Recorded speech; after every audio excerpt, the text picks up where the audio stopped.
So I'm going to show you how to do a natural harmonic here. Basically, you're going to start from up here at the nut all the way down to the bridge, the entire length of the vibrating string, and you cut that in half. You're going to end up at the 12th fret right there. That's the halfway point, the midway point. Now, unlike fretting, you don't want to push in like that.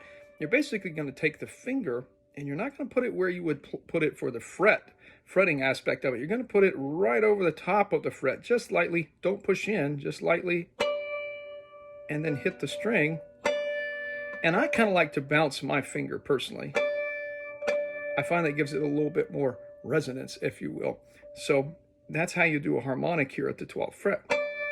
And this can go on any string. In fact, you can lay it across and get almost like a harmonic chord, if you will. Okay, so that's the kind of the idea, is don't push in, just right above the fret, very lightly, and it takes some practice, lots of practice, okay? So now, if you took this same string, we cut it in half, if you cut it into thirds, it turns out that you'd have this spot here, and then another one down here, which I'll talk about in a minute. So now we're at the 7th fret, and the same principle is going to apply. You just put your finger there and hope for the best. No. Now, this one and this one are pretty strong harmonics. They actually sound very nice.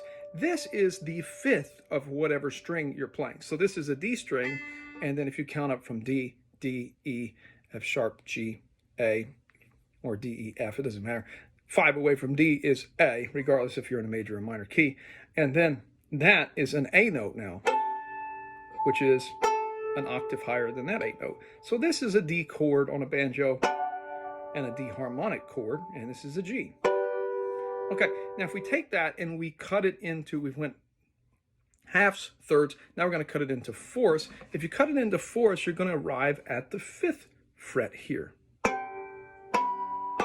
And I will dare tell you that these are a little bit more challenging to get a clear sound out of. And they're basically an octave higher than these guys.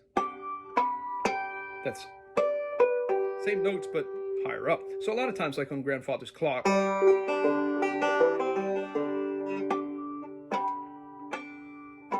I'm feeling kind of lazy, I'll go to that one instead of this one. So those are the harmonics. You can actually keep dividing up the string and you'll end up finding new ones, like this one at the 9th fret, which is quite bizarre, and there's one at the 4th fret. But those are a lot less used. I do use them from time to time, especially that one's kind of weird sounding. But those are your natural harmonics. You can also move them up an octave. So, you know, if you have one at the 5th fret, you can come up here and try to get it, or the 7th fret, or even way up here. That's basically the 12th one moved up 12.